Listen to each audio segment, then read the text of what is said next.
ပြဿနာကြီးတစ်ခုကြုံလာရတဲ့အခါမှာအများစုက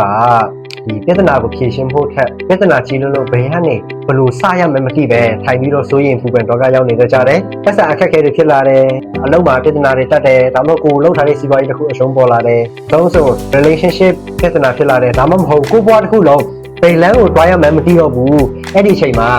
ဒါကဘလို့မှဖြေရှင်းလို့မရတော့ဘူးလို့ထင်မှတ်ကြတယ်။ဒါမဲ့တကယ်တော့ပြဿနာကြီးတာနဲ့ဖြေရှင်းလို့မရတာနဲ့ကမတူပါဘူး။တစ်ခါတလေမှာပြဿနာကကြီးမားနေတာမဟုတ်ဘူး။ကျွန်တော်တို့ကပြဿနာတစ်ခုလုံးကိုတစ်ခါတည်းအကုန်လုံးဖြေရှင်းဖို့ကြိုးစားနေတာပါ။မင်္ဂလာပါတက္ကရာမကြိုဆိုပါတယ်။ကျွန်တော်ကတော့တက္ကရာမကိုဆိုင်ဖြစ်ပါတယ်။ဒီနေ့မှာတော့ဘလောက်ပဲရှုပ်ထွေးတဲ့ပြဿနာဖြစ်ဖြစ်အစစ်လိုက်ခွဲပြီးဖြေရှင်းနိုင်အောင်အသုံးချလို့ရမယ်။ Step by step global solving framework ၄ချက်ကိုဖော်ပြပေးသွားပါမယ်။ပထမဆုံးအဆင့်ကပြဿနာကိုကြီးကြီးကျယ်ကျယ်သတ်မှတ်ပါဟုတ်တယ်ပထမဆုံးအနေနဲ့အရေးကြီးဆုံးအဆင့်ကငါပြဿနာကပါလဲဆိုတာကိုကြီးကြီးကျယ်ကျယ်သိဖို့အတွက်လိုအပ်တယ်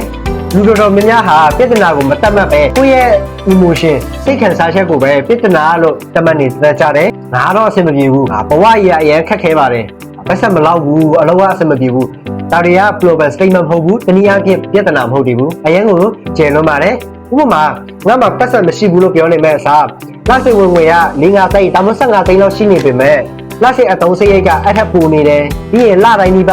ကိုအတုံးစိတ်နဲ့ဝင်ငွေကိုအလုံးပြနေတယ်ဆိုရင်ဘူပြီးတိကျလာပြီဒါဆိုရင်ပြဿနာကဘယ်ကနေစဖြေရှင်းလို့ရမလဲဆိုတာစဉ်းစားလို့ရတယ်ဒါကြောင့်ပြဿနာကိုဖြေရှင်းမှုမကြိုးစားခင်မှာပြဿနာကို define လုပ်ဖို့အတွက်အရင်လိုအပ်တယ်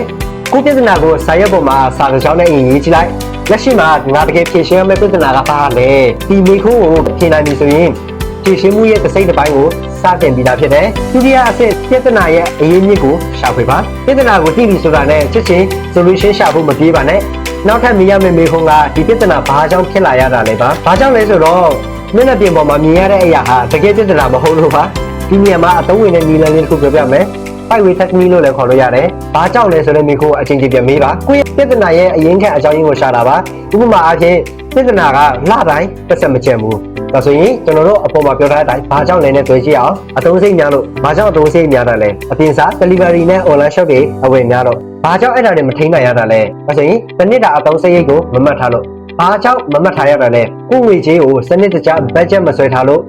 ့ဒီနေရာရောက်လာရင်ငါပတ်စံမရှိတာကပြဿနာရဲ့အရင်မြင်မဟုတ်ဘူးတကယ်ပြဿနာကဝင်ငွေထွက်ငွေကိုစနစ်တကျမစီမံနိုင်တာစနစ်တကျမထိန်းသိမ်းနိုင်တာဖြစ်တယ်ဒါကြောင့် solution ကလည်းပတ်စံပူရှာမှရမယ်တခုတည်းမဟုတ်တော့ဘူး budget ချမယ်အသုံးစရိတ် track လုပ်မယ်မလိုအပ်တဲ့အသုံးစရိတ်တွေ short ချမယ်ဆိုတဲ့နည်းလမ်းတွေပေါ်လာပါပြီဒါကြောင့်မှတ်ထားပါ wrong problem ကိုဖြေရှင်းရင် right solution ရဖို့မလွယ်ကူပါဘူးတတိယအဆင့် solution ကိုတင်းငယ်တဲ့ action တွေအဖြစ်ပဲခွဲပါအခုဆိုရင်ပြဿနာကဘာလဲဆိုတာသိပြီအဓိက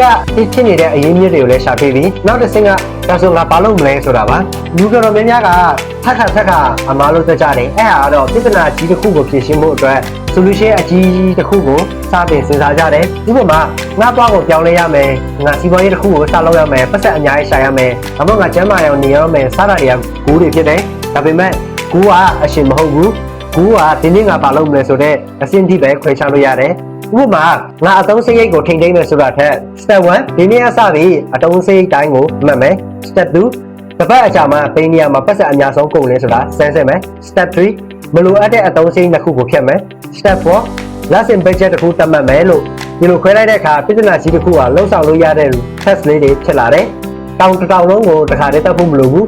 ဒီနေ့ချိန်တလန်မနေ့ချိန်တလန်ဒီလိုနဲ့ဆက်သွားရင်ဆက်တက်ရင်တစ်နေ့မှာတောင်ထိပ်ကိုရောက်လာမှာပါသုံးကအဆင့်လက်တွေ့လောက်တ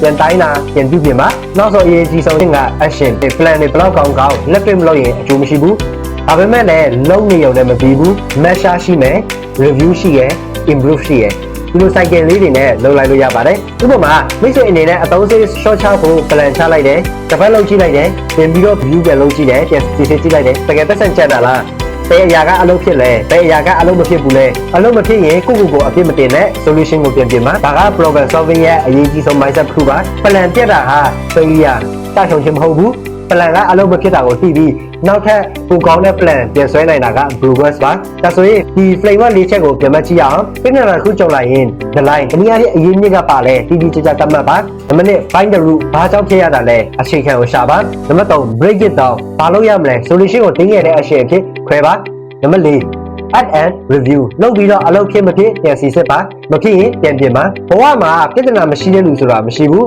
အောင်မြင်တဲ့လူနဲ့မအောင်မြင်တဲ့လူတွေကြားမှာပြဿနာကအဓိကအကြောင်းအရာမဟုတ်ဘူးပြဿနာကိုဘယ်လိုကင်တွယ်လဲဆိုတာကိုရေးကြီးတယ်တချို့လူတွေကပြဿနာကြီးလာရင်ကြောက်တယ်တချို့ကရှောင်တယ်တချို့ကသူများကိုအပြစ်တင်တယ်ဒါပေမဲ့ global server တယောက်ကတော့ okay ဟုတ်ပြီဒီမှာပြဿနာတစ်ခုရှိနေပြီဒါဆိုရင်ပထမဆုံးပါကိုတီးဖို့အတွက်လိုအပ်လဲလို့မေးပါပြီးရင် define find the root break it down add and review improve ဒီလိုနဲ့တစ်စိမ့်ပြီးတစ်စိမ့်ဖြေရှင်းသွားလို့ရတယ်ဘယ်လောက်ကြီးတဲ့ပြဿနာမဆိုတခါတည်းဖြေရှင်းဖို့မလိုဘူးနောက်တစ်စိမ့်ကိုတီးပြီးအဲ့ဒီစိမ့်ကိုလုံနိုင်ရင်ကိုလုံလောက်ပါပြီဒီနေ့တင်ပွားမှာပြဿနာကြီးတစ်ခုရှိကောင်းရှိနိုင်မယ်ဒါမှမဟုတ်ပြဿနာသေးကောင်းသေးနိုင်မယ်ပြဿနာတက်ပြီးပြဿနာတစ်ခုလုံးကိုထိုင်ပြီးမကြောက်ပါနဲ့စာရတရယူလိုက်အဲ့ရတကယ်ပြဿနာကပါလဲလို့ခုပဲခြိုက်ရေးလိုက်ပြီးရင်ဘာကြောင့်လဲလို့ထပ်မေးပြီးရင်ဘယ်လိုလုပ်ရမလဲမနေ့ကငါဘယ်လိုစတင်ရမလဲလုပ်ပြီးရအရာတွေရောဘယ်လိုမျိုးဟိုကောင်းလာအောင် review ပြန်လုပ်ရမလဲပြဿနာကြီးတွေကိုတခါတည်းမဖြေရှင်းပေးနိုင်ပေမဲ့တစ်စိချင်းစီဖြေရှင်းသွားရင်ဒီနေ့မှာပြဿနာကြီးတစ်ခုလုံးကိုကြော်ဖြတ်ပြီးသားဖြစ်နေပါလိမ့်မယ်ဒီဗီဒီယိုလေးကမိတ်ဆွေအတွက်အသုံးဝင်နေဆိုရင်ကျွန်တော်ရဲ့ channel လေးကို like and subscribe လုပ်ခဲ့ပေးဖို့တောင်းဆိုပါရစေပြီးတော့လက်ရှိဘဝမှာမိတ်ဆွေဖြည့်ရှင်းနေရတဲ့အကြီးမားဆုံးပြဿနာကပါလဲဆိုတာ comment မှာရေးခဲ့ပေးပါဦးနောက်ဗီဒီယိုမှာလည်းလူငယ်တွေအတွက်လက်တွေ့အသုံးချလို့ရမယ့် knowledge တွေ career နဲ့ business content တွေကိုဆက်လက်တင်ဆက်ပေးမှာမလို့နောက်ဗီဒီယိုမှာပြန်ပြီးတွေ့ဆုံကြပါမယ်